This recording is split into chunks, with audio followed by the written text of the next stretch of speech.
MLA Balwinder Singh Ladi ਦੁਬਾਰਾ ਕਾਂਗਰਸ ਨੂੰ ਅਲਵਿਦਾ ਕਹਿ ਕੇ ਭਾਜਪਾ ਵਿੱਚ ਸ਼ਾਮਿਲ ਹੋ ਗਏ। ਇਸ ਮੌਕੇ ਬਲਵਿੰਦਰ ਸਿੰਘ ਲਾਡੀ ਨੇ ਕਿਹਾ ਕਿ ਕਾਂਗਰਸ ਵਿੱਚ ਦੁਬਾਰਾ ਸ਼ਾਮਿਲ ਹੋਣ ਤੋਂ ਬਾਅਦ ਵੀ ਉਹਨਾਂ ਨੂੰ ਬਣਦਾ ਮਾਣ ਸਨਮਾਨ ਨਹੀਂ ਮਿਲ ਰਿਹਾ ਸੀ।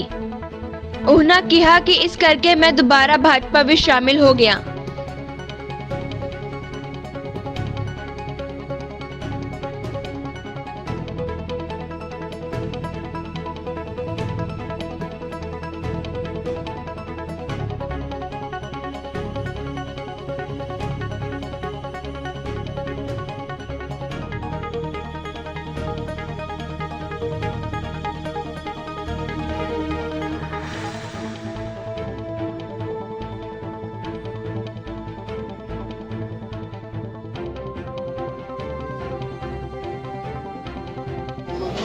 और बाजवा साहब का दफ्तर बड़ा ही लकी दफ्तर है।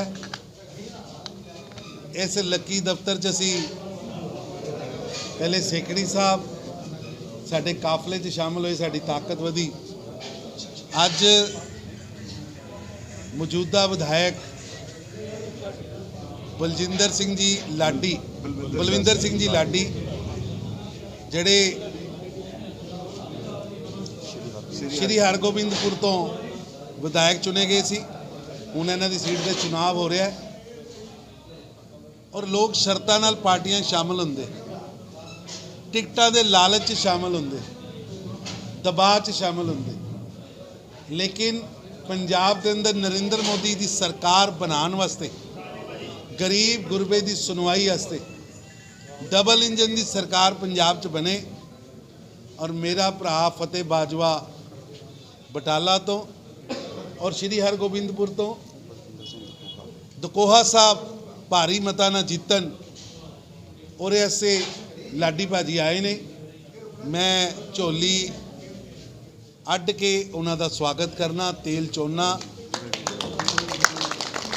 और जड़े लोग कहते सी कि लाडी भाजी वापस चले गए, सीट कारण चले गए, लाडी भाजी ने साबित करता है कि सीटां का लालच, अहुदियां का लालच इन्हां नूं नहीं हैगा।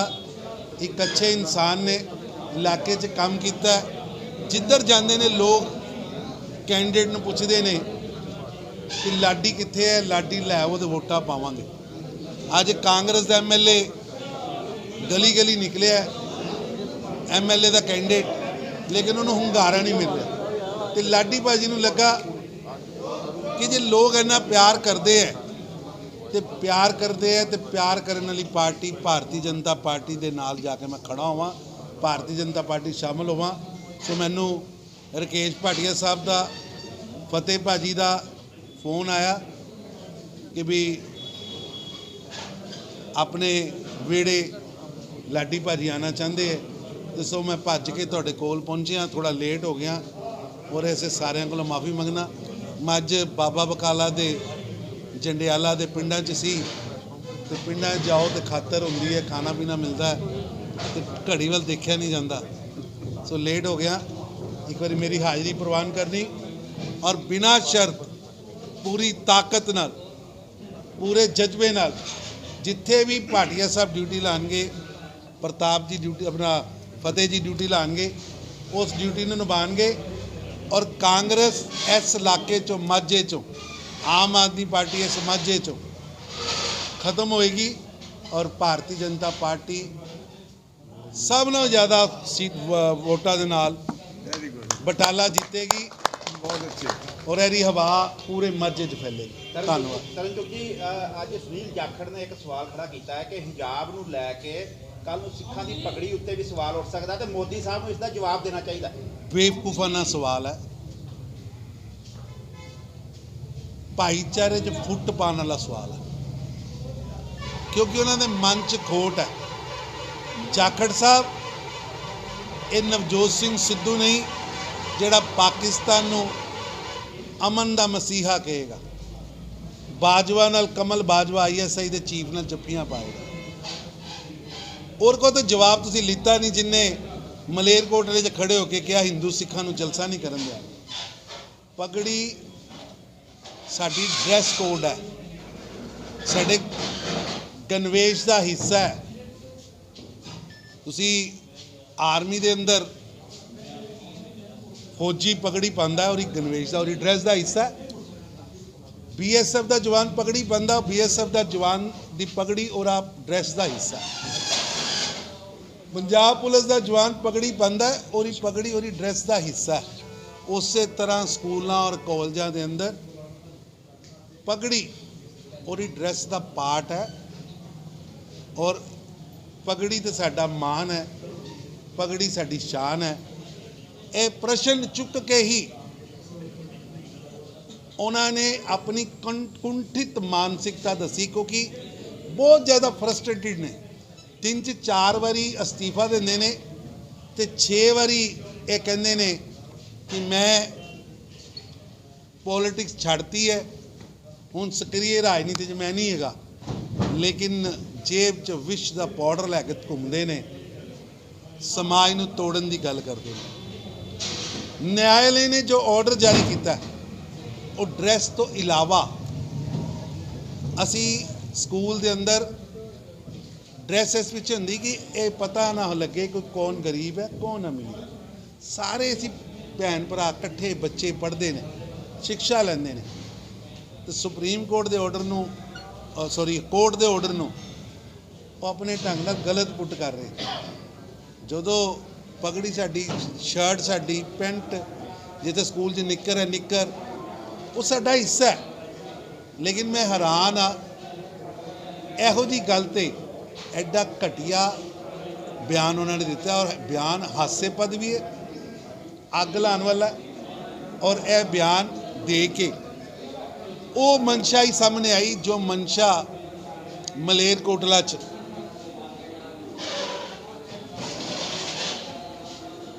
ਨਵਜੋਤ ਸਿੰਘ ਸਿੱਧੂ ਦੇ ਸਲਾਹਕਾਰ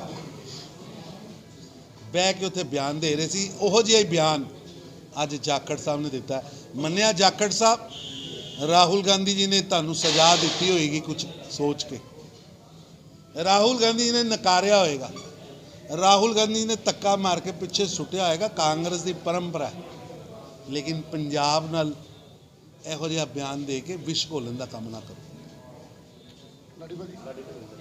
ਦੇਖੋ, ਮੈਂ ਤੁਹਾਡੇ ਮੀਡੀਆ ਰਾਹੀਂ ਔਰ ਅੱਜ ਸਾਰੇ ਫਿਰ ਆਪਣੇ ਲੀਡਰ ਸਾਡੇ ਤਰਨ ਸਾਹਿਬ ਜਿਹੜੇ ਸਾਡੇ ਰਾਸ਼ਟਰੀ ਜਨਰਲ ਸੈਕਟਰੀ ਨੇ ਭਾਰਤੀ ਜਨਤਾ ਪਾਰਟੀ, ਉਹਨਾਂ ਦੇ ਅਧਿਕਸ਼ਤਾ ਦੇ ਵਿੱਚ ਸਾਡੇ ਸਰਦਾਰ ਫਤਿਹਜੰਗ ਸਿੰਘ ਬਾਜਵਾ ਜੀ ਜਿਹੜੇ ਕੈਂਡੀਡੇਟ ਭਾਰਤੀ ਜਨਤਾ ਪਾਰਟੀ ਵੱਲੋਂ ਬਟਾਲਾ ਦੇ, ਔਰ ਪਾਰਟੀਆਂ ਜੀ ਪ੍ਰਧਾਨ ਜ਼ਿਲ੍ਹਾ ਪ੍ਰਧਾਨ ਸੇਖੜੀ ਸਾਹਿਬ ਸਾਡੇ ਇੰਦਰ ਸੇਖੜੀ ਜੀ। ਸਭ ਤੋਂ ਪਹਿਲਾਂ ਮੈਂ ਸਾਰਿਆਂ ਨੂੰ ਇਹ ਪਤਾ ਕਿ ਸਰਦਾਰ ਫਤਿਹਜੰਗ ਸਿੰਘ ਬਾਜਵਾ ਔਰ ਮੈਂ ਇੱਕ ਭਰਾ ਦੇ ਛੋਟੇ ਵੱਡਾ ਭਰਾ ਸਿਆਸਤ ਵਿੱਚ ਚੱਲ ਰਹੇ ਸੀ ਤੇ ਦੋਨਾਂ ਨੇ ਹੀ ਪਾਰਟੀ ਨੂੰ ਜੁਆਇਨ ਕੀਤਾ ਸੀ ਬੀਜੇਪੀ। ਔਰ ਜਦੋਂ ਪਾਰਟੀ ਜੁਆਇਨ ਕੀਤੀ, ਮੇਰੇ ਤੇ ਪਰਿਵਾਰ ਤੇ ਦੂਜੇ ਮੇਰੇ ਰਿਸ਼ਤੇਦਾਰਾਂ ਨੇ ਜਦੋਂ ਮੈਨੂੰ ਇਹ ਕਿਹਾ ਕਿ ਆਪਾਂ ਕਾਂਗਰਸ ਪਾਰਟੀ ਦੀ ਜਿਹੜੀ ਟਿਕਟ ਹੈ ਉਹ ਤੁਹਾਨੂੰ ਮਿਲ ਜਾਣੀ ਹੈ ਤੇ ਤੁਸੀਂ ਵਾਪਸ ਘਰ ਹੀ ਆਓ ਤੇ ਵਾਪਸ ਆ ਕੇ ਆਪਣੀ ਇਲੈਕਸ਼ਨ ਲੜੋ। ਸੋ ਉਸ ਟਾਈਮ ਜਿਹੜੇ ਸਾਡੇ ਇੰਚਾਰਜ ਨੇ ਪੰਜਾਬ ਦੇ ਕਾਂਗਰਸ ਪਾਰਟੀ ਦੇ ਹਰੀ ਚੌਧਰੀ ਜੀ ਔਰ CM ਸਾਹਿਬ ਚੰਨੀ ਸਾਹਿਬ ਔਰ ਸੰਦੀਪ ਸੰਧੂ ਸਾਹਿਬ, ਉਹਨਾਂ ਨੇ ਮੈਨੂੰ ਬੜਾ ਪ੍ਰੇਰਨਾ ਦਿੱਤੀ ਵੀ ਤੁਹਾਨੂੰ ਟਿਕਟ ਤੁਸੀਂ ਲੜਨੀ ਆ, ਸਾਡੇ ਕੋਲ ਕੋਈ ਹੋਰ ਕੈਂਡੀਡੇਟ। ਖੈਰ ਮੈਂ ਉਹਨਾਂ ਦੇ ਕਹਿਣ ਤੇ ਫਿਰ ਦੁਬਾਰਾ ਜਿਹੜਾ ਕਾਂਗਰਸ ਪਾਰਟੀ ਦੇ ਵਿੱਚ ਸ਼ਾਮਲ ਹੋਇਆ। ਉਸ ਦਿਨ ਤੋਂ ਬਾਅਦ ਫਿਰ ਉਹਨਾਂ ਨੇ ਮੇਰੀ ਕਦੇ ਕੋਈ ਗੱਲ ਸੁਣੀ ਨਹੀਂ, ਨਾ ਉਹਨਾਂ ਨੇ ਟਿਕਟ ਦਿੱਤੀ ਤੁਹਾਨੂੰ। ਹੁਣ ਮਹੀਨੇ ਲਗਭਗ ਹੋ ਚੁੱਕਾ ਸੀ, ਮੈਂ ਘਰ ਹੀ ਬੈਠਾ ਸੀ, ਕਿਤੇ ਜਾ ਨਹੀਂ ਸੀ। ਹਰ ਤਰ੍ਹਾਂ ਦੇ ਕਈ, ਜਿਸ ਤਰ੍ਹਾਂ ਹੁਣ ਜਿਹੜਾ ਕੈਂਡੀਡੇਟ ਸਾਡੇ ਸ਼੍ਰੀ ਹਰਗੋਬਿੰਦਪੁਰ 'ਚ ਕਾਂਗਰਸ ਪਾਰਟੀ ਨੇ ਦਿੱਤਾ, ਉਸ ਬੰਦਾ ਅੱਜ ਤੀਜੇ ਚੌਥੇ ਨੰਬਰ 'ਤੇ ਉਹ ਆ ਰਿਹਾ। ਕੱਲ੍ਹ ਨੂੰ ਉਹਨਾਂ ਨੇ ਕਹਿਣਾ ਕਿ ਲਾਡੀ ਨੇ ਇਹਨੂੰ ਬੈਠ ਕੇ ਹਰਾ ਦਿੱਤਾ। ਮੈਂ ਇਹ ਬੜਾ ਮਹਿਸੂਸ ਕਰ ਰਿਹਾ ਸੀ ਵੀ ਇਹ ਬਹੁਤ ਦੁੱਖ ਵੀ ਹੁੰਦਾ ਹੈ। ਪਰ ਜਦੋਂ ਸਰਦਾਰ ਫਤਿਹਜੰਗ ਸਿੰਘ ਬਾਜਵਾ ਜੀ ਬਟਾਲੇ ਤੋਂ ਬੀਜੇਪੀ ਵੱਲੋਂ ਲੜਦੇ ਨੇ, ਮੇਰੇ ਵੱਡੇ ਭਰਾ ਨੇ ਜਿਨ੍ਹਾਂ ਨੇ ਮੈਨੂੰ ਸ਼੍ਰੀ ਹਰਗੋਬਿੰਦਪੁਰ 'ਚ ਬਾਹ ਫੜ ਕੇ ਇੱਥੇ ਸਾਰਿਆਂ ਨੂੰ ਉੱਥੇ ਦੇ ਕੇ ਅੱਜ ਇੱਥੇ ਮੈਨੂੰ MLA ਦਾ ਖਿਤਾਬ ਮਿਲਿਆ ਸੀ। ਸੋ ਇਹਨਾਂ ਦੀ ਅੱਜ ਇਲੈਕਸ਼ਨ ਹੈ, ਮੇਰਾ ਵੀ ਫਰਜ਼ ਬਣਦਾ ਕਿ ਜੇ ਇਹਨਾਂ ਦੀ ਅੱਜ ਮਦਦ ਕਰ ਸਕਾਂ, ਕਿਉਂਕਿ ਕਾਂਗਰਸ ਨੇ ਇਸ ਵਾਰ ਟਿਕਟਾਂ ਦਾ ਜਿਹੜਾ ਜੋ ਹਾਲਾਤ ਬਣ ਚੁੱਕੇ ਸਨ, ਮੇਰਾ ਖਿਆਲ ਹੈ ਕਿ ਕਾਂਗਰਸ ਪਾਰਟੀ ਪੰਜਾਬ 'ਚ ਨਹੀਂ ਆਏਗੀ ਔਰ ਭਾਰਤੀ ਜਨਤਾ ਪਾਰਟੀ ਜਿਹੜੀ ਇੱਕ ਸੈਕੂਲਰ ਰੂਪ ਦੇ ਵਿੱਚ ਉੱਭਰ ਰਹੀ ਹੈ ਅੱਜ ਦੇਸ਼ ਦੇ ਵਿੱਚ। ਮੈਨੂੰ ਪੂਰਨ ਆਸ ਹੈ ਕਿ ਜਿਸ ਤਰ੍ਹਾਂ ਨਰਿੰਦਰ ਮੋਦੀ ਜੀ ਜੋ ਕਿ ਹਿੰਦੁਸਤਾਨ ਦੇ ਪ੍ਰਧਾਨ ਮੰਤਰੀ ਨੇ ਔਰ ਅਮਿਤ ਸ਼ਾਹ ਜੀ ਔਰ ਸਾਰੇ ਜਿਹੜੇ ਕਾਰਜਕਰਤਾ ਨੇ, ਜਿਸ ਤਰ੍ਹਾਂ ਅੱਜ ਦੇਸ਼ ਦੇ ਵਿੱਚ ਇੱਕ ਲਹਿਰ ਚੱਲ ਪਈ ਹੈ ਭਾਜਪਾ, ਸੋ ਪੰਜਾਬ ਦੇ ਵਿੱਚ ਵੀ ਭਾਰਤੀ ਜਨਤਾ ਪਾਰਟੀ ਦੀ ਸਰਕਾਰ ਬਣ ਜਾ ਰਹੀ ਹੈ। ਸੋ ਮੈਨੂੰ ਪੂਰਨ ਉਮੀਦ ਹੈ ਕਿ ਆਪਾਂ ਵੱਧ ਚੜ੍ਹ ਕੇ ਆਪਣੇ ਜਿੰਨਾ ਵੀ ਵੱਧ ਤੋਂ ਵੱਧ ਇਹਦਾ ਯੋਗਦਾਨ ਪਾ ਕੇ ਆਪਣੀ ਸੇਵਾ ਕਰ ਸਕੀਏ ਔਰ ਪੰਜਾਬ ਦੇ ਵਾਸਤੇ ਚੰਗਾ ਪੈਕੇਜ ਲਿਆ ਕੇ ਕਿਸਾਨਾਂ ਦੇ ਮਜ਼ਦੂਰਾਂ ਔਰ ਇੰਡਸਟਰੀ ਵਾਸਤੇ ਔਰ ਨੌਜਵਾਨਾਂ ਦੀਆਂ ਤਰੱਕੀਆਂ ਵਾਸਤੇ, ਨੌਜਵਾਨਾਂ ਦੀਆਂ ਨੌਕਰੀਆਂ ਵਾਸਤੇ ਆਪਾਂ ਹਮਲਾ ਮਾਰੀਏ। ਤਾਂ ਕਿ ਮੈਂ ਸਾਰਿਆਂ ਨੂੰ ਅੱਜ ਤੁਹਾਡੇ ਚੈਨਲਾਂ ਰਾਹੀਂ ਇਹ ਅਪੀਲ ਕਰਦਾ ਕਿ ਇਹ ਜਿਹੜੀ ਭਾਰਤੀ ਜਨਤਾ ਪਾਰਟੀ ਹੈ ਅੱਜ ਦੇਸ਼ ਦੇ ਵਿੱਚ ਇੱਕ ਕ੍ਰਾਂਤੀ ਲਿਆ ਕੇ ਆ ਰਹੀ ਹੈ ਔਰ ਸਾਨੂੰ ਅੱਜ ਪੰਜਾਬ ਦੇ ਲੋਕਾਂ ਨੂੰ ਅੱਜ ਇਸ ਗੱਲ ਦਾ ਪੂਰਾ ਮਾਣ ਹੈ ਕਿ ਭਾਰਤੀ ਜਨਤਾ ਪਾਰਟੀ ਸਾਡੇ ਦੇਸ਼ ਦਾ ਭਵਿੱਖ ਹੈ ਔਰ ਪੰਜਾਬ ਦਾ ਖਾਸ ਤੌਰ ਤੇ, ਕਿਉਂਕਿ ਕਿਸਾਨਾਂ ਦੇ ਨਾਲ ਜੋ ਪਿਛਲੇ ਦਿਨਾਂ 'ਚ ਜਿਹੜੇ ਉਹਨਾਂ ਨੇ ਜਿਹੜੇ ਕਾਨੂੰਨ ਸੀ ਵਾਪਸ ਕੀਤੇ ਸੀ, ਕਰਤਾਰਪੁਰ ਦਾ ਕੋਰੀਡੋਰ ਲਾਂਘਾ ਖੁੱਲ੍ਹਾਇਆ ਗਿਆ, ਇਹਦੇ ਨਾਲ ਬਹੁਤ ਸਾਰੇ ਜਿਹੜੇ ਮਸਲੇ ਸੀ ਪਿਛਲੇ ਦਿਨਾਂ 'ਚ ਜਦੋਂ ਪ੍ਰਧਾਨ ਮੰਤਰੀ ਜੀ ਆਏ, ਜਿਸ ਕਾਰਨ ਕਰਕੇ ਉਹਨਾਂ ਨੂੰ ਰੈਲੀ ਨਹੀਂ ਕਰਨੀ ਪਈ। ਮੈਂ ਉੱਥੇ ਦੁਹਰਾਉਣਾ ਨਹੀਂ ਚਾਹੁੰਦਾ, ਲੇਕਿਨ ਮੈਂ ਇਹ ਗੱਲ ਕਹੂੰਗਾ ਕਿ ਪ੍ਰਧਾਨ ਮੰਤਰੀ ਜਦੋਂ ਵੀ ਕਿਤੇ ਜਾਂਦਾ ਹੈ ਉਹਨਾਂ ਗੱਫਾ ਲੈ ਕੇ ਜਾਂਦਾ ਔਰ ਸਾਨੂੰ ਉਮੀਦ ਹੈ ਕਿ ਅੱਜ ਬੇਸ਼ੱਕ ਕੋਡ ਕੰਡਕਟ ਲੱਗ ਚੁੱਕਾ ਹੈ, ਇਲੈਕਸ਼ਨ ਦਾ ਦੌਰ ਚੱਲ ਰਿਹਾ ਹੈ, ਲੇਕਿਨ ਆਉਣ ਵਾਲੇ ਦਿਨਾਂ 'ਚ ਪ੍ਰਧਾਨ ਮੰਤਰੀ ਜੀ ਫਿਰ ਦੁਬਾਰਾ ਪੰਜਾਬ ਦੇ ਵਿੱਚ ਆ ਰਹੇ ਨੇ ਔਰ ਜੋ ਪੰਜਾਬ ਦੀਆਂ ਸਮੱਸਿਆ ਨੇ ਉਹ ਸਰਦਾਰ ਫਤਿਹਜੰਗ ਸਿੰਘ ਬਾਜਵਾ ਜੀ ਔਰ ਸਾਰੀ ਲੀਡਰਸ਼ਿਪ ਜਿਹੜੀ ਭਾਰਤੀ ਜਨਤਾ ਪਾਰਟੀ ਜਿਹੜੇ ਵੀ ਸਾਡੇ ਸਾਥੀ ਨੇ, ਕਿਉਂਕਿ ਇਹ ਜਿਹੜੇ ਤਰਨ ਚੁੱਗ ਜੀ ਸਾਡੇ ਇੰਚਾਰਜ ਇੱਥੇ ਆਏ ਨੇ ਜਿਨ੍ਹਾਂ ਨੇ ਰਹਿਨਮਾਈ 'ਚ ਮੈਂ ਫਿਰ ਭਾਰਤੀ ਜਨਤਾ ਪਾਰਟੀ ਨੂੰ ਜੁਆਇਨ ਕੀਤਾ। ਸੋ ਇਹਨਾਂ ਨੂੰ ਹਰ ਇੱਕ ਪੰਜਾਬ ਦੇ ਚਾਹੇ ਉਹ ਕਿਸਾਨ ਆ, ਮਜ਼ਦੂਰ ਆ, ਵਪਾਰੀ ਆ, ਚਾਹੇ ਉਹ ਨੌਜਵਾਨ ਨੇ, ਚਾਹੇ ਮਤਲਬ ਕਿ ਹਰ ਤਰੀਕੇ ਦੀ ਇਹਨਾਂ ਨੂੰ ਚੰਗੀ ਤਰ੍ਹਾਂ ਦੀ ਜਾਣਕਾਰੀ ਹੈ ਕਿਉਂਕਿ ਪੰਜਾਬ ਦੇ ਵਾਸੀ ਨੇ, ਸਾਡੇ ਲਾਗੇ ਅੰਮ੍ਰਿਤਸਰ ਸ਼ਹਿਰ ਦੇ ਵਾਸੀ ਨੇ ਔਰ ਇੰਨੀ ਵੱਡੀ ਤਾਦਾਦ 'ਚ ਅੱਜ ਭਾਰਤੀ ਜਨਤਾ ਪਾਰਟੀ ਦੇ ਵਿੱਚ ਜਿਹੜੇ ਸ਼ਾਮਲ ਹੋ ਰਹੇ ਇਹਨਾਂ ਦੀ ਅਧਿਕਸ਼ਤਾ ਦੇ ਵਿੱਚ ਮੈਂ ਇਹਨਾਂ ਨੂੰ ਲਾੜੀ ਜੀ ਇੱਕ ਗੱਲ ਹੈ ਕਿ ਜਿਸ ਤਰੀਕੇ ਨਾਲ ਤੁਸੀਂ ਸਵਾਲ ਕਰ ਰਹੇ ਹੋ, ਇਹ ਕੀ ਲੱਗਦਾ ਕਿ ਪਾਰਟੀਆਂ ਦਾ ਸਟੈਂਡ ਨਹੀਂ ਰਿਹਾ ਕਿ ਜਾਂ ਫਿਰ ਨੇਤਾਵਾਂ ਦਾ ਸਟੈਂਡ ਨਹੀਂ ਰਿਹਾ? ਕਿਉਂਕਿ ਤੁਹਾਨੂੰ ਕਾਂਗਰਸ ਨੇ ਹੀ ਸਟੈਂਡ ਕੀਤਾ, ਛੋਟੇ ਲੈਵਲ ਤੋਂ ਲੈ ਕੇ ਐਮਐਲਏ ਤੱਕ ਦੀ ਸੀਟ ਦਿੱਤੀ, ਤੁਹਾਨੂੰ ਟਿਕਟ ਦਿੱਤੀ, ਤੁਹਾਨੂੰ ਚੇਅਰਮੈਨੀਆਂ ਦਿੱਤੀਆਂ, ਤੁਹਾਨੂੰ ਕੀ ਲੱਗਦਾ ਪਾਰਟੀਆਂ ਦਾ ਸਟੈਂਡ ਖਤਮ ਹੋ ਗਿਆ ਜਾਂ ਫਿਰ ਲੀਡਰਾਂ ਦਾ ਸਟੈਂਡ ਖਤਮ ਹੋ ਗਿਆ? ਅੱਜ ਭੋਪਾਲ ਜੀ ਤੁਹਾਨੂੰ ਵੀ ਪਤਾ ਹੈ ਕਿ ਜੋ ਹਾਲਾਤ ਅੱਜ ਕਾਂਗਰਸ ਦੇ ਬਣ ਗਏ ਨੇ ਉਹਨਾਂ ਤੋਂ ਤੁਸੀਂ ਵੀ ਸਾਰੇ ਭਲੀ ਭਾਂਤ ਜਾਣਦੇ ਹੋ। ਮੈਂ ਕੋਈ ਸ਼ਬਦ ਕਿਸੇ ਦੇ ਖਿਲਾਫ ਨਹੀਂ ਕਹਿਣਾ ਚਾਹੁੰਦਾ, ਲੇਕਿਨ ਵਰਕਰ ਜਿਹੜਾ ਕਿ ਅੱਜ ਤੁਸੀਂ ਦੇਖ ਰਹੇ ਹੋ, ਮੈਂ 45 ਸਾਲ ਬਾਅਦ ਸ਼੍ਰੀ ਹਰਗੋਬਿੰਦਪੁਰ ਦੀ ਸੀਟ ਜਿੱਤੀ ਸੀ, 19,000 ਦੀ ਲੀਡ ਲੈ ਕੇ ਆਇਆ ਸੀ ਔਰ ਪਹਿਲੀ ਵਾਰ ਇਤਿਹਾਸ 'ਚ ਪਾਰਲੀਮੈਂਟ ਦੀ ਜਿਹੜੀ ਲੀਡ ਸੀ ਉਹ 15,500 ਸੀ। ਸਾਰੀਆਂ ਬਲਾਕ ਸੰਮਤੀਆਂ ਜਿੱਤੀਆਂ, ਸਾਰੀਆਂ ਪੰਚਾਇਤਾਂ ਜਿੱਤੀਆਂ, ਸਭ ਤੋਂ ਵੱਧ ਅੱਜ ਕੰਮ ਕੀਤਾ। ਕਾਰਨ ਕੀ ਰਿਹਾ? ਅੱਜ ਜਿਹੜਾ ਕਾਂਗਰਸ ਨੇ ਕੈਂਡੀਡੇਟ ਦਿੱਤਾ ਕਿਹੜੇ ਨੰਬਰ ਤੇ ਆ? ਤੁਸੀਂ ਦੱਸੋ, ਸਾਡੇ ਮੀਡੀਆ ਵਾਲੇ ਦੱਸੋ। ਅੱਜ ਕੱਲ੍ਹ ਨੂੰ ਰਿਜ਼ਲਟ ਵੀ ਆ ਜਾਣਾ, ਕਿਹੜੀ ਗੱਲ ਕਰਦੇ ਹੋ? ਧੱਕਾ ਕਿਉਂ ਹੋਇਆ? ਟਿਕਟਾਂ ਵਿਕੀਆਂ ਪੂਰੇ ਦੇਸ਼ ਦੇ ਅੰਦਰ ਕਾਂਗਰਸ ਉੱਠ ਰਹੀ ਹੈ, ਵਿਕਾਊ ਪਾਰਟੀ ਹੋ ਚੁੱਕੀ ਹੈ ਕਾਂਗਰਸ। ਸ਼ਬਦ ਨਹੀਂ ਯੂਜ਼ ਕਰਾਂਗਾ, ਉਹ ਆਉਣ ਵਾਲੇ ਦਿਨਾਂ 'ਚ ਆਪੇ ਤੁਹਾਨੂੰ ਪਤਾ ਲੱਗ ਹਾਂ ਟਿਕਟਾਂ ਵਿਕੀਆਂ।